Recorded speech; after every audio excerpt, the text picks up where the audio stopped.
Welcome to CISO's Insiders Podcast, powered by GRC Consulting. In this podcast, we'll be interviewing leading CISOs and security leaders in the industry for light, eye-level conversations. Here, they share advice and tips, talk about their biggest accomplishments and failures, favorite drinks, key influencers, and much more. We encourage you to walk away with at least one insight that will help you better yourself or your business. Thank you for joining us, and we hope you enjoyed today's episode. For more content, please check us out on social media. Welcome, everybody. Today I will be speaking to Alex Sharpe out of Sharpe Consulting. Alex has been trained by the Big Four management consultancy with real-world operational experience. He has deep cybersecurity and digital transformation knowledge long before this was even called cybersecurity. He's been working with customers across 20 countries and six continents for I don't know for how long, but we'll find out in a minute. He also co-founded two companies, and one of them was also a successful exit. He participated in over 20 M&A transactions. Is one of the top 10 thought leaders in cybersecurity, risk management, and the cloud, and also top 33 cybersecurity professionals to watch in 2021. So Alex, maybe this is the place to ask you to move in and properly introduce yourself. Thank you very much, Ben. Really appreciate it. Yeah, that was a great introduction. Thank you. Bottom line is, I've been in the industry for a very long time, been doing cybersecurity and digital transformation long before they had those terms. I started out as an engineer, moved into operations research, and eventually going to business school. Along the way, started business units at two of the larger firms, Booz Allen, KPMG. Actually started what we now call digital transformation for KPMG in the Mid-Atlantic long time ago. Started a couple firms, one of which went public, the other one got acquired, and then I ventured out on my own some years ago. So that's kind of me in a nutshell. I work with a lot of clients, love it. Also enjoy speaking and writing. That's me. Yeah, and thank you for that introduction. And just to make sure that I get the full picture here, right now you're focused on offering your own virtual CISO services to companies. Is that correct? Yeah, that's a big part of the offering. Even clients who don't bring me or my firm on as a virtual CISO, we still do assessments, audits, remediation, incident response, and the like. So virtual CISO is a big offering, but we're not going to stop helping people if they don't want to do the full scope. They just need something with a shorter duration. Got it. And again, you've been in the industry for quite some time. Is it 20 something years then? I don't want to admit it. 35. 35. Wow. Yeah. 35. I had a lot more hair at the time, and I didn't need to wear these glasses. Well, I'm glad we have you here. I get mixed up. So yeah, let's dive right in. So typically, I'd like to start off with a couple of icebreaker questions here. And I always love to ask about your marital status and your favorite drink. All right, so I've been married. It'll be 30 years in September. Wow.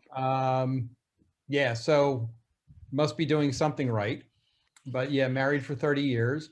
And then favorite drink, I can't give you one.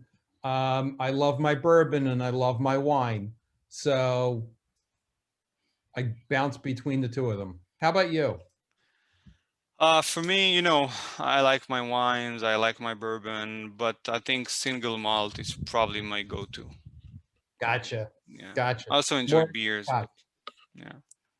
Yeah, I get it. Yeah, I started experimenting. I try to, right now I'm making like a cherry liquor. But yeah, Ooh, still single malt, 18 years and above. That's my favorite. I like it. Yeah. So I'm gonna ask you a couple of questions here, and the main purpose of this podcast is to share the knowledge and to provide some insight into the mindset of a CISO, and basically to help like new practitioners that want to to go down that path and are considering at some point in their career to becoming a CISO. So I'm gonna ask you all kinds of questions about your journey, basically. And if that's okay with you, we can get started. Go for it. So what's the one thing you wish you had known when you began your career? Uh, um, all right. So when I graduated college, again, my bachelor's is in engineering with minors in math and computer science. So I really started as a geek. I mean, really into that. But I wanted to change the world. And what I learned very quickly is the world just doesn't necessarily want to change because you want to do it. I wanted to set the world on fire, and that's a pretty big task. Um, but I also learned that just because you're not able to set the world on fire, you're not necessarily going to get blamed for it either. So there's a lot to be said for trying to shoot for the stars, but be sure you have enough gas to get to the moon.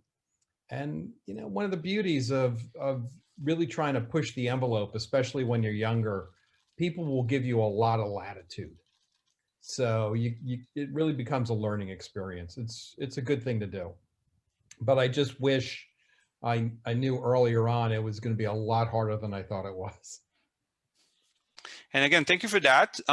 So definitely from what I understand, so you're considering this like, at the beginning of your journey, you decide to shoot for the stars, but you realize along the way that you really wanna, it's all about, and again, I might be paraphrasing it, but it's all about the journey and it's all about achieving the next big step. Is that correct? Yeah, and maybe the other way to put it is, it's okay to fail. It really is. And I'm glad you brought it up because that's my next question. What's your biggest failure then? Oh man, that's a tough one, and the tough word in that is biggest, right? Hmm. Because I think we all sit down and talk about our failures. Um, to be earnest, to be really honest and candid about that, there's been a few times where I had folks on my team or we were working with that I felt had a tremendous amount of untapped potential. And I feel like I was never able to really work with them and and kind of unlock all that value for one reason or another. So it's kind of like an opportunity lost. And that to me feels like the biggest failures. So losing great potentials and losing good stakeholders and employees in your team. Yeah, and I can definitely relate to that.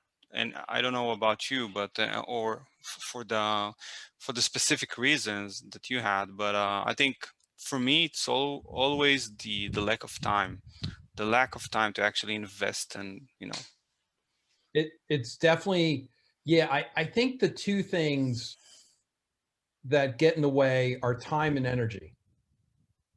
Mhm. And I find as you go further and further up the chain, you actually end up having less time.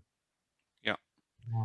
And it gets harder to manage your time because as you get more senior, you are actually more subservient to the people across the organization and above you, and to a lot of extent the people below you, than you are as an individual contributor.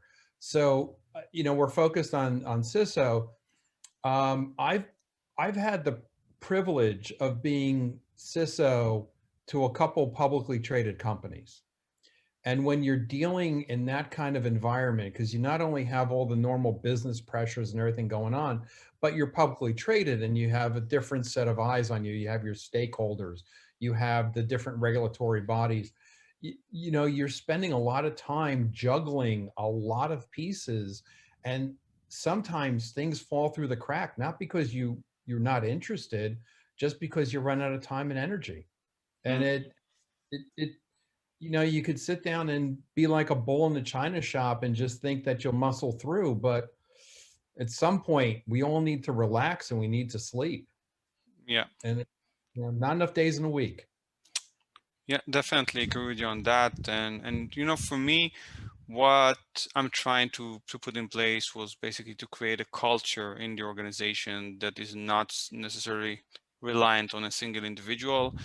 It's hard, let me tell you that. It's not, I mean, it's not easy, and I'm sure a lot, and I've spoken to a lot of CISOs in the past year, and I know culture is a key factor there for success, especially if you're talking about, you know, employees and wanting to keep or wanting to preserve the talent that you have. Oh, absolutely. It's, you know, some people say culture is what happens when you're not looking. And I don't believe that. I don't believe that. I think culture either happens because you create it or it happens because you ignore it. So if you create it like you're trying to do, that takes a tremendous amount of effort. And this is why I go back to my startup experience. When you're in a startup, one of the things you're doing is setting the stage for the future. And if you're looking at building an ongoing concern, you're really thinking, what's this organization going to look like 3, 5 years out? What's it going to look like when I'm no longer here? Right? Because I've moved on to do something else, not necessarily outside the organization, but I have to build the next team of leadership. So as we grow and expand, you know, the people underneath me are the ones that are coming up through the ranks, taking over my job. And I have to be sure I choose the right ones and groom them correctly, that they instill the culture we need long term. You know, it's a huge amount of investment, and it always comes back, you know, tenfold. But man, does it take a lot of time, energy, and thought. It's it's you know, people talk about culture happening when you're not looking, but man, if you don't focus on it, you don't know what you're going to end up with. And I fear the folks that do. I feel Yeah. sorry for them. And you might just end up with a toxic environment, right? And Oh, that's one thing you want to avoid at all costs. oh, absolutely. Yeah. But touching a bit about what you perceive as failures, what would you say your biggest success was? You know, you're asking tough questions. I like that. Biggest success. So once in a while, I sit back and say, if I was on my deathbed tomorrow, what would I look back on? What were the things I'm most proud about? And I think that the thing that I'm most proud about is how many relationships I have kept over the duration of my career. How many times I've moved from one position to another and staff have come with me. How many times my clients change jobs and they call me again.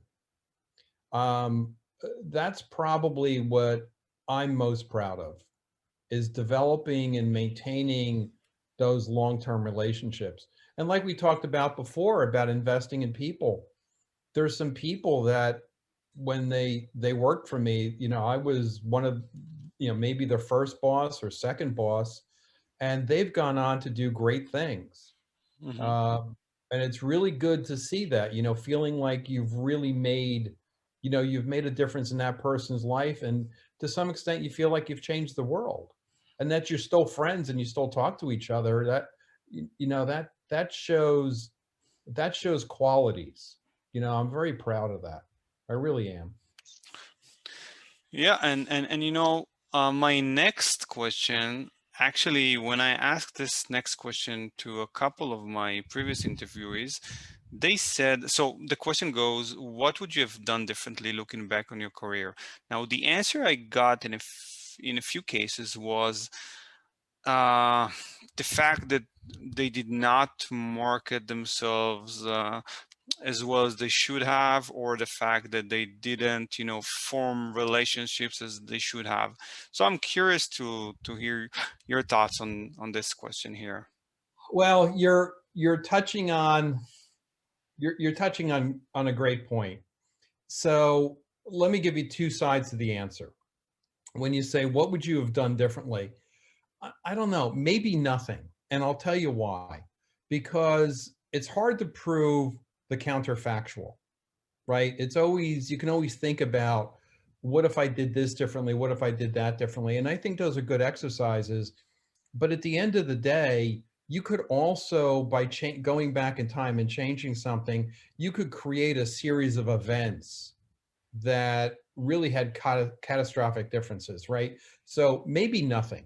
Mm-hmm. But going down your line, throughout my career, one of the most consistent pieces of feedback I have received was that I didn't spend enough time marketing myself. It's funny you bring that up. It had to make me laugh. And what I've always struggled with is going back to what we talked about before, is how you go further and further up the chain, you actually become, you're supporting a lot of other people, especially in the role of a CISO. Because a CISO's job, when you think about it, is to help the business operate securely, right? That's your job. Somebody else is deciding how the business is going to run and what the business is going to be about. You have to figure out how to do it securely, right? So it's a job where by definition you're helping other people.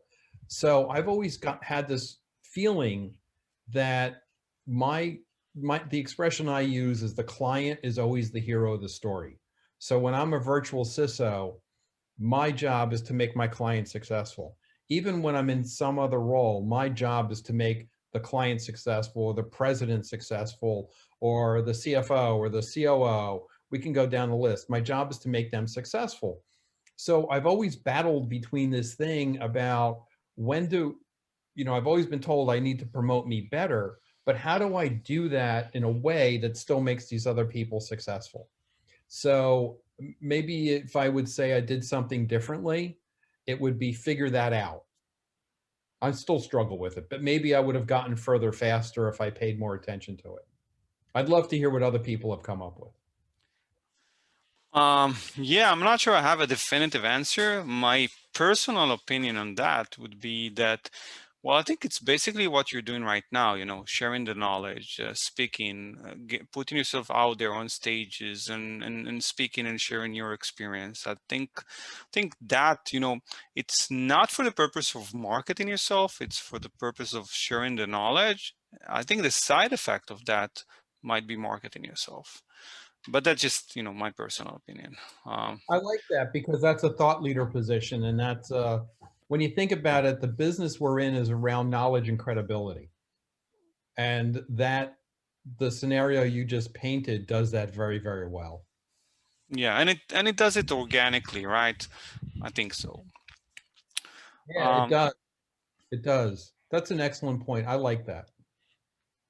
Okay, thank you. So what would you say, and again, you've been in the market for 35 years, and you've probably went to numerous courses and academia maybe.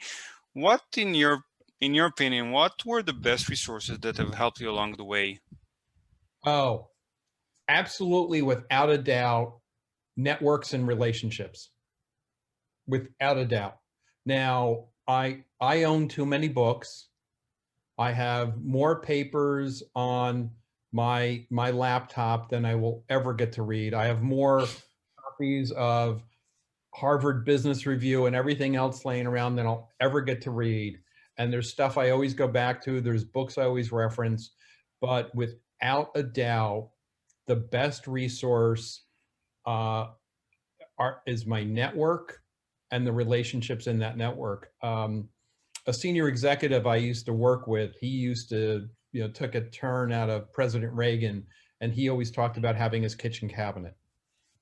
I think anybody in any role throughout your career, you need to surround yourself with a handful of people who have complementary skills, have a different view on things, that are willing to throw out, I sometimes call it the BS flag, that will be ready to call you out on stuff.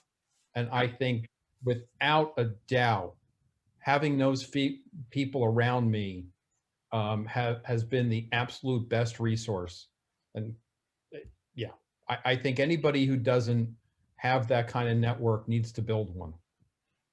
Yeah, and I'm in total agreement with you on that. And out of that vast network of relationships that you have, can you name maybe a few that you would consider as mentors, or just a few people that were very influential to you? Yeah, I laugh because the list is too long. I can go back to teachers in grammar school, professors, people I've worked with, colleagues, whatever. I could go back to all of them. The person who tends to come into my mind very, very quickly, every time I think of this, is probably my first professional mentor when I first started my first job. The senior executive's name was Ed Lindauer. He passed away some years ago, and I wish I could sit down and thank him again. But he gave me a number of pearls of wisdom very early in my career that lasted with me. So for example, he always used to say, ask why. Whenever you're given a task or you have something to do, why am I doing it? What's the outcome? What's this going to look like in 5 years? Why? And it's always stuck with me. So when I'm talking to a client or an executive, or we've got a task or an incident response, whatever, the why question is always going through my head. And the other one that sticks with me, it's a kind of a little off the track. It's not the kind of thing we talk about all the time, but it has come up more and more recently as the field of organizational dynamics increases. Is I was having a really bad day, and he asked me about it, and I told him, and he just got this funny smile on my face. He was almost giggling, and he looked at me and he said, sometimes the only way you know you're doing a good job is by who you're pissing off. And he was absolutely right. He was absolutely right. And when you're in a CISO role, sometimes you have to tell people what they don't want to hear. Yeah. Right? You just have to. Sometimes it's your staff. Sometimes it's your boss. Sometimes it's the CFO who doesn't want to spend the money. Sometimes it's a regulator, right? Sometimes you got to tell them what they don't want to hear. But that candor is very, very important, especially if you want to build the kind of culture you're talking about. Being able to have those kind of, those straight dialogues and ruffle feathers. You got to break, as a CISO, I believe you have to break glass. I think there's no way a CISO can do their job without breaking glass. Mm-hmm. And it's going to ruffle feathers. Yeah. I think you're on point here. Is there one, I would ask, like, one common myth or, about the profession that you wanted to debunk? Oh yeah. This is a very standard answer for me, and it's coming up even more so with everything going on nationally and globally. Being a CISO is not about the technology. It's not exclusively about the technology. I think that's a mistake people make. So technical controls are the easiest, most obvious, most cost-effective, but in and of themselves, they are not complete. There's actually considered to be, well, depending on what model you look at, there's 7 categories of controls. And there's a lot of those controls that are actually administrative. They come down to humans. They come down to process. And those are the ones that are usually the most valuable when things go awry. So I think the number one thing is the CISO job is not about technology. Technology is a key part of it, but we can't forget about all the pieces that wrap around the technology. That would be the number one myth I would want to debunk. Yeah, I'm with you on that. I would, if I was asked that question, I think my response would be similar, but it would be more focused on compliance. The myth I would like to debunk is that compliance is a collective bunch of BS and just a collective bunch of technical controls, where in essence, it's what it should be is a foundation for you that would help you operate in a more secure and efficient manner, basically. But I think, unfortunately, most organizations might adopt whatever compliance framework and just use it as sort of a checkbox exercise. But Well, and that's part of where I'm going, and I think we could have a larger debate. So if you look at like NIST 171, yeah, which is a pretty strong document, I personally think it falls short around a lot of the non-technical aspects that are absolutely required in an organization to achieve the end result. mm-hmm. So that's very consistent with what you're saying. So checking off those boxes will get you a long way, but in and of itself, it's not complete. So Yeah. I agree with where you're going. Well said. And let's talk a bit about yourself. As I mentioned, through Sharpe Consulting, you offer all kinds of cybersecurity and compliance services, to include the virtual CISO. Can you tell me a bit about the market that you operate in? Is there like a sweet spot for you? Yes and no. The market's changing. So historically, our clients have been Fortune 500, right? We tend to operate with very large, a lot of known brand names that that are publicly traded. Over the past couple of years, we've had a couple of interesting changes. Number one was we're getting more and more interest from small and medium-sized businesses. And when I said small and medium-sized, they could be billions of dollars or hundreds of millions, but they're not Fortune 500. So there has definitely been an increased awareness and a willingness to invest and spend money like we haven't seen, or at least I haven't seen historically. That's number one. Number two is a few years ago, the Defense Department came out with this new mandate, CMMC, Cybersecurity Maturity Model Certification, based on CMMI. Ben, I know you've heard of it. A lot of other people may not have. But that basically said, okay, if you want to continue doing business with the Defense Department, you have to be rated on this maturity scale of your cyber hygiene. And if you don't get up to certain levels, you can't be awarded certain contracts. Mm-hmm. Very simple, right? Since that came out, I've seen a pretty dramatic uptick in activity from defense contractors. And most recently with Colonial Pipeline and the like, the amount of activity from critical infrastructure has probably increased tenfold. So we've gone from Fortune 500 2 years ago to a lot of activity around SMB, defense, and critical infrastructure. Yeah, and CMMC right now is a huge opportunity. I know I've heard, from some sources that there's a ridiculous number of companies that are waiting in line to get accredited, and not enough auditors at the moment. Yep. Yeah, and CMMC, as you well know, it's based like one of the key frameworks that are in there is the NIST 800-171 R2. That's not the only one, but it's one of them. It's the biggest part. But you talk about the numbers.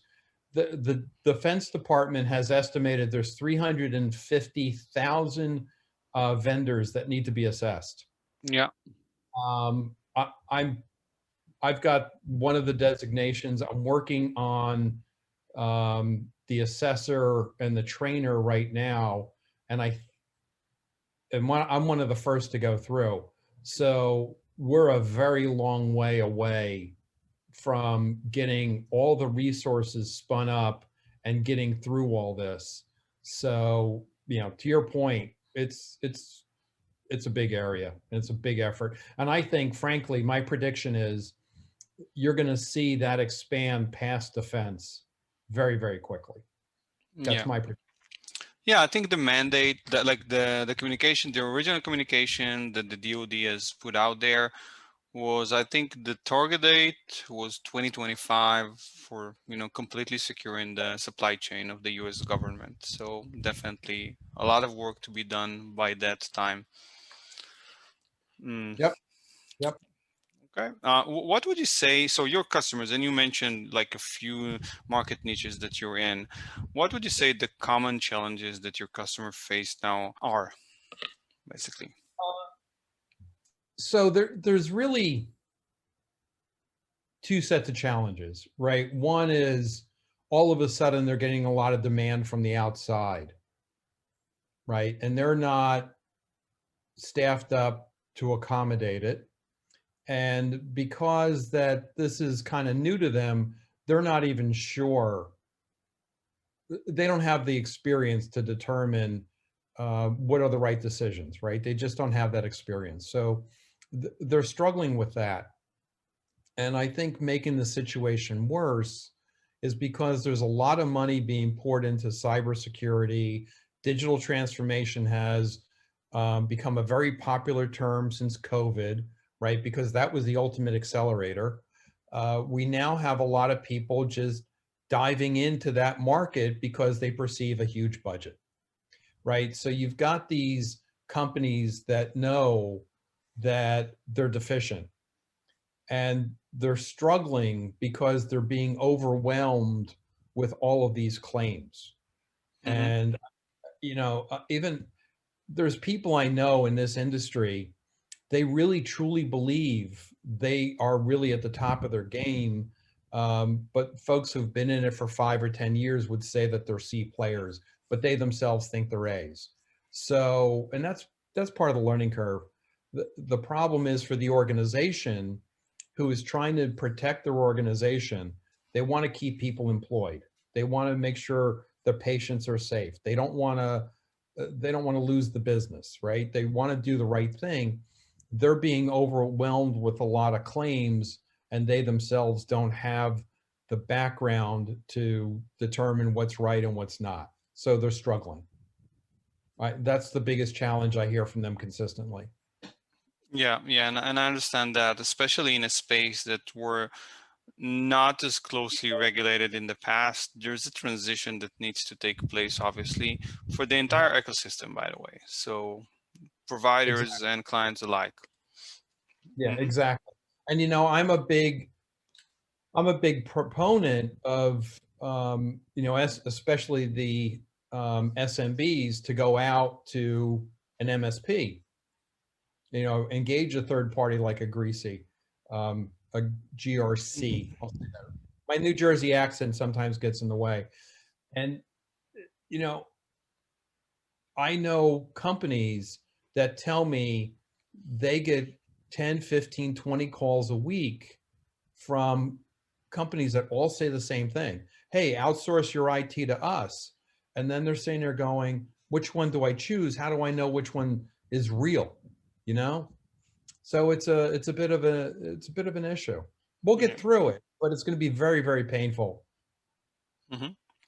Yeah, and I think that's the main reason why traditionally CISOs have tended to stay within the confines of their networks to look up for new vendors. I think because there's so much clutter and so much noise out there.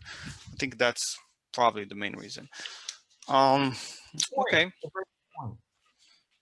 Yeah, and let's talk a bit about vendors. Being a vendor yourself, as an external vendor that might occupy an internal seat in the organization, like how would you define your relationships with other vendors? What advice can you give out to vendors to basically play well together? Oh, so I would say that the relationships go anywhere from glory to disaster.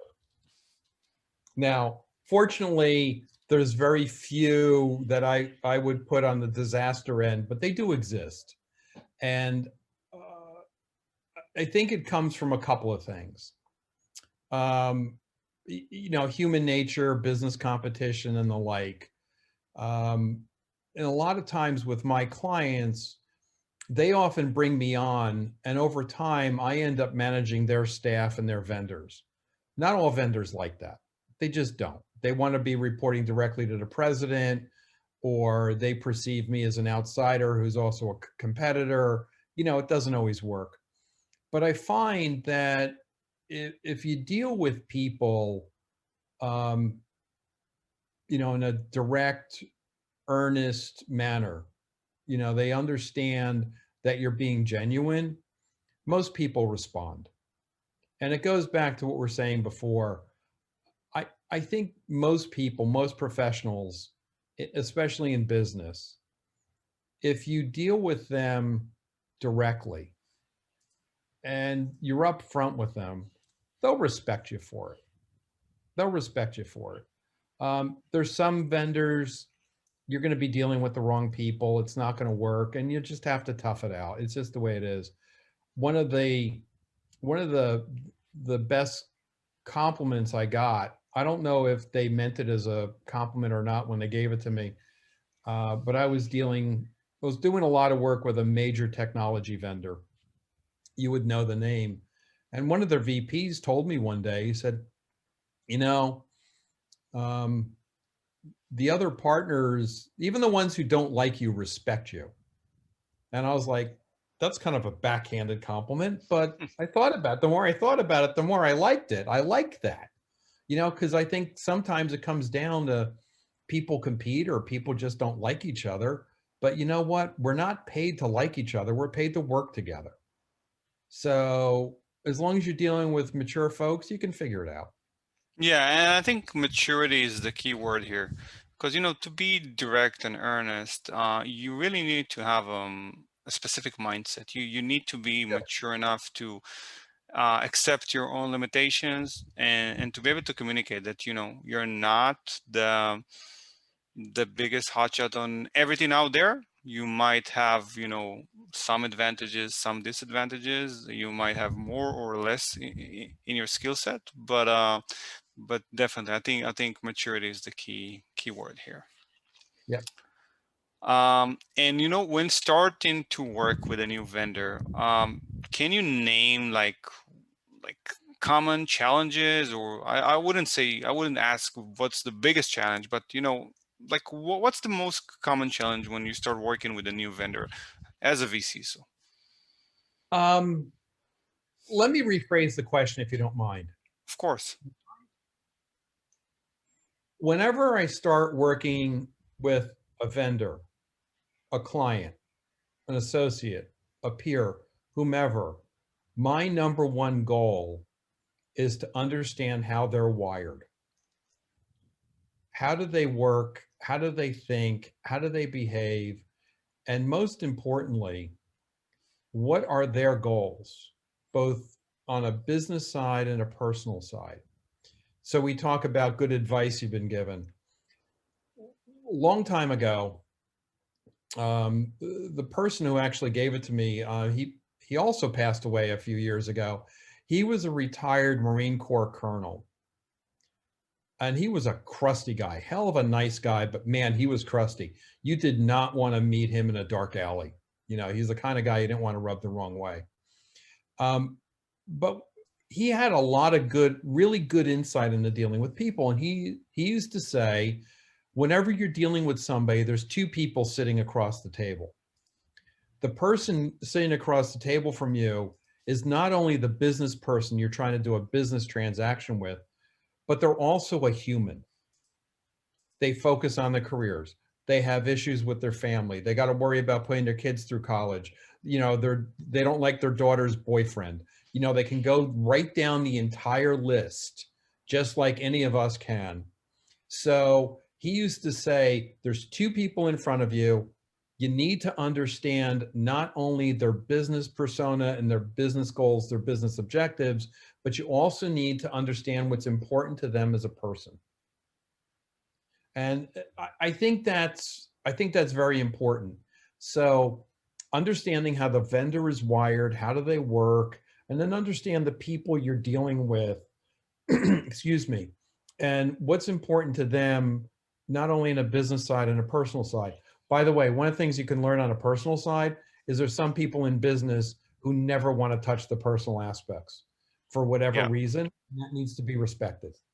Yeah, yeah. I was about to ask about that, by the way, but thank you for clarifying that. You need to understand it.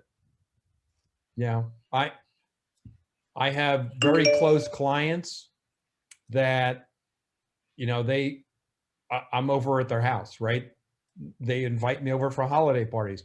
Other clients, I really have no insight to their families because they never want to talk about it. But we've known each other for 10, 15, 20 years, but they never go there, so I never push it. Mm-hmm. Yeah. Got to understand it. Yeah, definitely.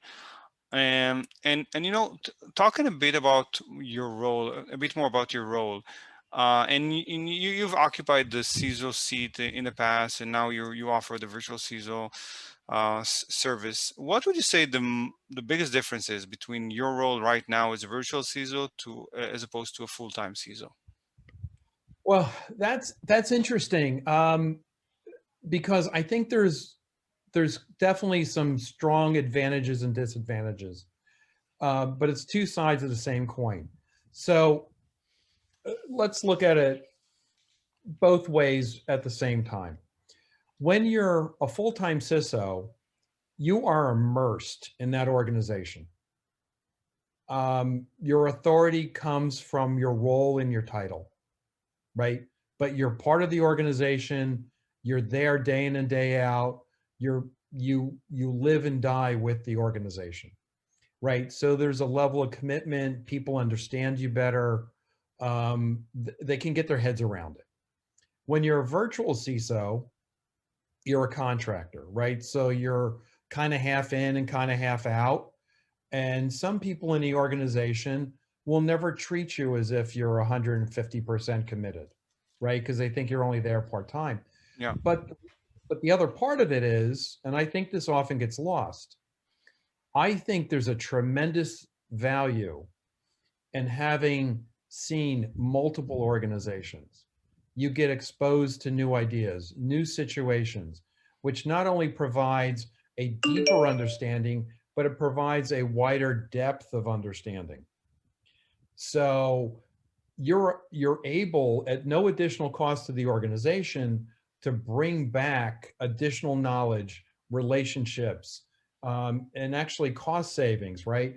Oh, you know, hey, you're looking at this tool over there. Well, one of my other clients did that same analysis 6 months ago. Let me save you 3 months, right? Let me show you the data. We might come up with a different situation, but I can help accelerate the process for you. I recently had a situation in the past year where one of my clients was experiencing an attack that another client had already been through. And actually, my one client being hit is why I was engaged. So when this happened at the second client, I said, hey, been there, let me show you. And we were able to respond that much quicker because all we had to do is dust off the learning and call up the other organization and get what we needed. So there's a lot of advantages, but it does put an extra burden on the virtual CISO to manage the dynamics. Yeah, and I think, you know, it goes back a lot to chemistry as well. Always. Whereas, you know, you might not, I mean, you as an individual might not resonate well with some customers as opposed to others. And definitely I do understand and agree with you about the advantages and disadvantages as well. And this is a recurrent theme I've been hearing about, you know, not being perceived as part of the team because you're not a full-time employee. That's, that's definitely, I think, I would say the biggest challenge that anyone that provides a similar service has. But yeah, I mean, that's part of the ecosystem, I think. Nothing's perfect, right? So there's got to be something to manage. Okay. And if I were to talk to any of your customers, what would you say, what would you think that they would say about you? Would they, and looking behind you, I'm seeing Darth Vader and I'm seeing Yoda. Which one of those are you in the eyes of your customers? Well, let's go there to the pictures first. Both of those are gifts. The more, look, Yoda's on top for a reason, but Darth Vader, I don't know if you can see the picture all that well, but Darth Vader is drinking bourbon and smoking a cigar. Oh, yeah, I see it now. So one of the guys who worked for me gave me that some years ago. The title of it was, let me see if I can remember it. It's those cute furry creatures are thwarting your goal for universal dominance and your kids are trying to kill you. And I opened it up and it's a picture of Darth Vader smoking a cigar, drinking bourbon, right? So the message is, like we talked about before, you got this evil creature, all powerful, all knowing, all that, but he's got a life too, right? He deals with the same things we are. And you turn it, you kind of turn it around and it's there. So circling back to your question, about a year, 2 years ago, I was looking at updating my website and I had somebody go around to my clients and ask them about, what worked, what didn't work. And I was taken aback. What the number one answer we got on why the clients kept coming back to me and my firm was because we actually got stuff done. I was like, okay, that's not what I expected. I had all these thoughts in my head, and I actually went back and I looked at LinkedIn recommendations. I looked at emails. I looked at references, one client gives to a prospect, all that. And that theme was throughout. And what I found talking to my clients was that they've all been burned by a vendor, whether it be an independent consultant or a consulting firm that didn't do what they said they were going to do. And it ended up hurting them on a different level. So I think it's a simple message that if you do what you say you're going to do, you're automatically like above the competition.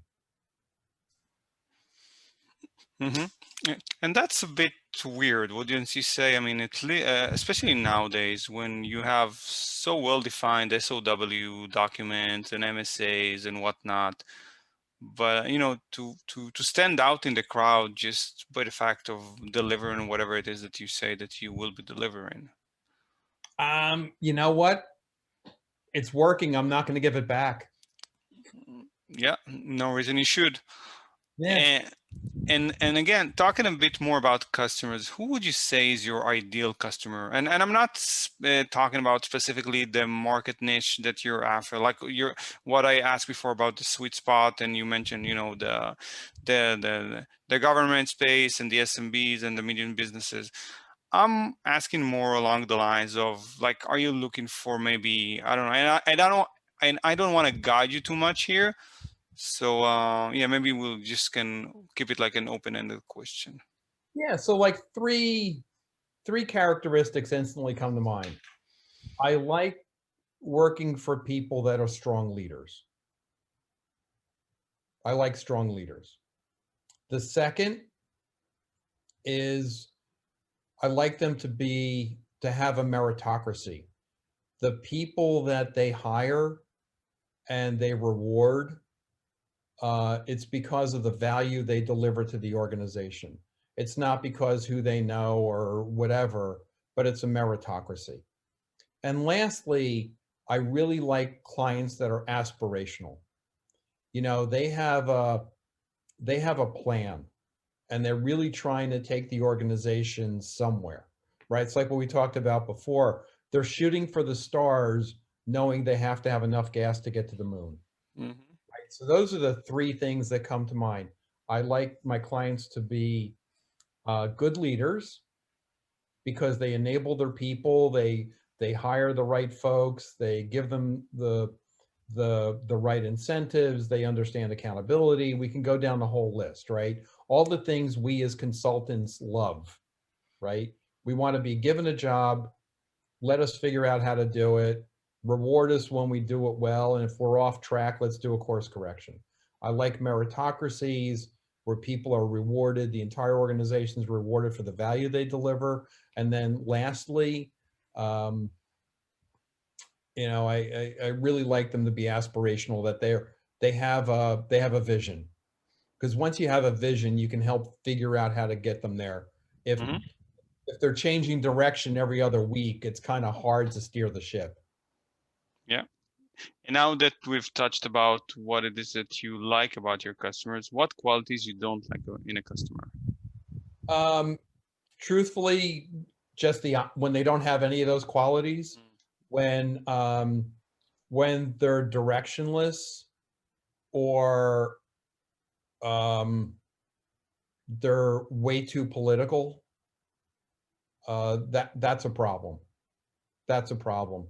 I find one of the things that happens is, when you're a CISO, let's face it, you get most attention in an organization where something's not going well, Yeah. right?